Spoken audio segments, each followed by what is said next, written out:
আপোনালোকক দেখাম কণীৰ নিমখীয়া আৰু মিঠা পিঠা। তাৰ কাৰণে আমি এটা কণী প্ৰথমতে ভাঙি ল'ম। মিঠাটোৰ কাৰণে প্ৰয়োজন হ'ব কণী, ময়দা, চেনি, বেকিং পাউডাৰ আৰু অলপমান ড্ৰাই ফ্ৰুটছ। আৰু নিমখীয়াটোৰ কাৰণে প্ৰয়োজন হ'ব কণী, ময়দা, নিমখ, গাজৰ, কেপচিকাম, বিলাহী, পিঁয়াজ আৰু ধনিয়া। বাছ ইমানেই সামগ্ৰী। এতিয়া আহক আমি কণীৰ পিঠাটো বনাবলৈ ৰেডি কৰোঁ। এতিয়া ইয়াত দি দিব 2 চামুচ ময়দা।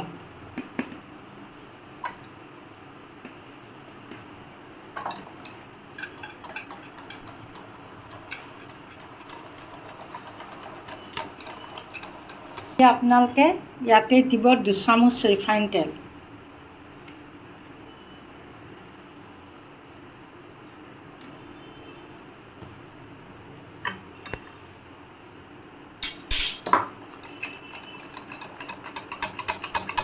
দিব 2 চামুচ চেনি।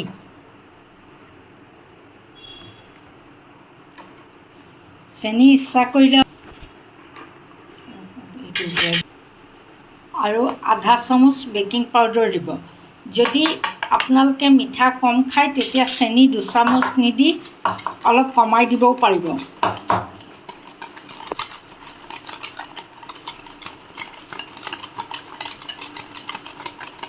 আৰু ইয়াতে অকণমান 2 চামুচমানৰ জোখাৰে গাখীৰ দি দিব।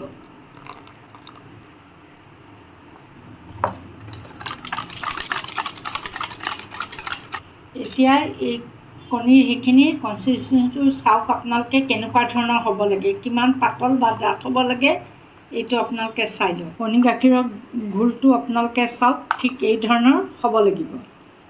গেছত এখন পেন দি আপোনালোকে তাত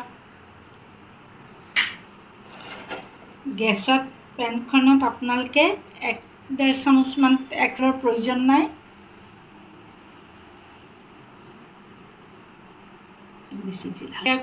এনেকৈ ধৰণে আপোনালোকে পেনখনত কণীৰ সেইখিনি দি দিব। গেছটো একেবাৰে ল' কৰি দিব ফ্লেমটো, কাৰণ নহ'লে পটককৈ তলফালৰ পৰা জ্বলি যাব পাৰে। এতিয়া আপোনালোকে গেছত দিয়াৰ পিছত পেনত দিয়াৰ পিছত আপোনালোকে এনেকৈ ঢাকি দিব 5 মিনিটমানৰ কাৰণে, আৰু ফ্লেমটো একেবাৰে ল' কৰি দিব, নহ'লে তলফালৰ পৰা জ্বলি যাব পাৰে। এতিয়া আপোনালোকে নিমখীয়াটো বনাবৰ বাবে ঠিক একেধৰণে কণী এটা ফিটি ল'ব। এতিয়া ইয়াত ময়দা 2 চামুচ,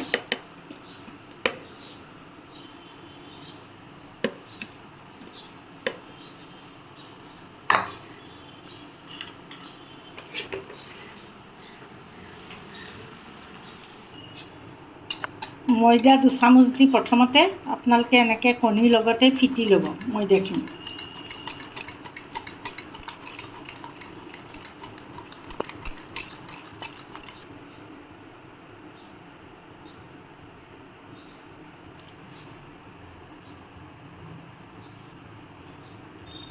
এতিয়া ৰিফাইন 2 চামুচ দিব।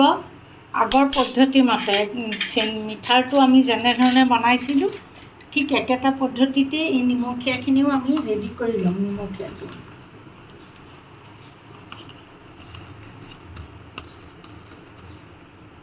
বেকিং পাউডাৰ আধা চামুচ, নিমখ অকণমান। হেৰিটোত মই ওপৰত ড্ৰাই ফ্ৰুটছখিনি দিছোঁ, কাজু, বাদাম, খিচমিচ ইত্যাদিখিনি দি আছোঁ ইয়াত ড্ৰাই ফ্ৰুটছ। এয়া এনেকুৱা ধৰণে ফুলি আপোনালোকৰ কণীৰ পিঠাটো ৰেডি হৈ যাব। এয়া আপোনালোকে চাওক, মই উল্টাই দিয়াৰ পিছত এইটোৰ ৰংটো এনেকুৱা ধৰণৰ হ'ব, আৰু মই ইটো পিঠিও অকণমান ৰঙচুৱা ভাৱটো আহিবৰ বাবে উভতাই দিছোঁ। আৰু তেতিয়ালৈকে আমি নিমখীয়াটো ৰেডি কৰি ল'ম সিমান সময়।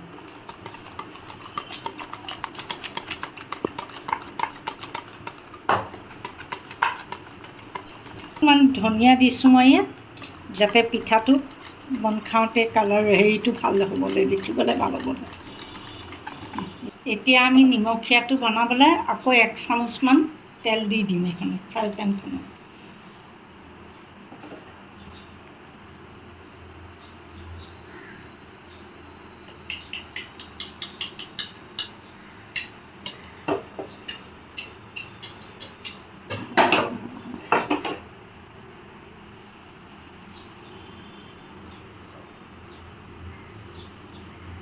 এতিয়া আপুনি এই নিমখীয়া কণীৰ সেইখিনি লাহে লাহে ফ্ৰাই পেনখনত দি দিব।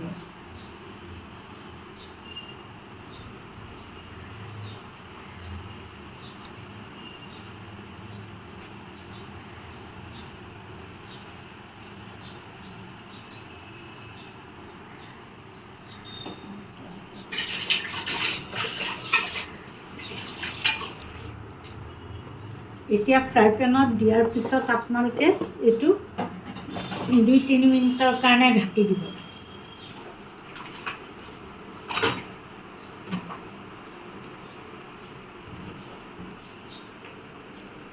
এতিয়া এই কণীৰ পিঠাটো নিমখীয়াটো মই উভতাই দিছোঁ, উল্টাই দিলোঁ। দি এতিয়া তাৰ ওপৰত মই দিম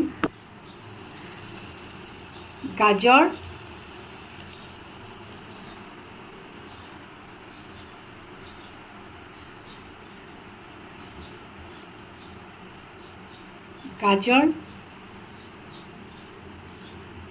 পিঁয়াজ,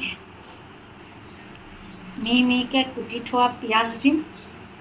অলপ মই পিজ্জাৰ টাইপতে বনাইছোঁ, ষ্টাইলটো পিজ্জাৰ ষ্টাইল, কিন্তু হ'ব এইটো কণীৰ পিঠা।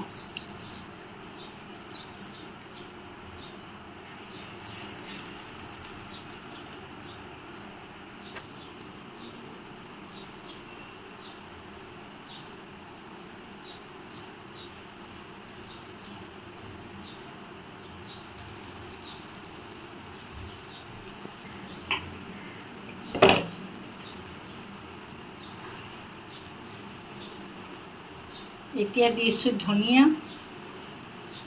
কেপচিকামৰ পিছত দিলোঁ আপোনাৰ ইয়াৰ ওপৰত ধনিয়া। বেলেগ কণী পিঠা বনাই এতিয়া আপোনাৰ অকণমান মেয়নিজ দিছোঁ।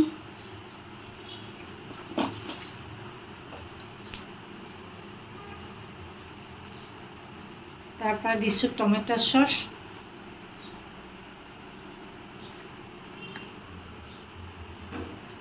অকণমান আপোনালোকে ওপৰত দিব জালুকৰ গুড়ি।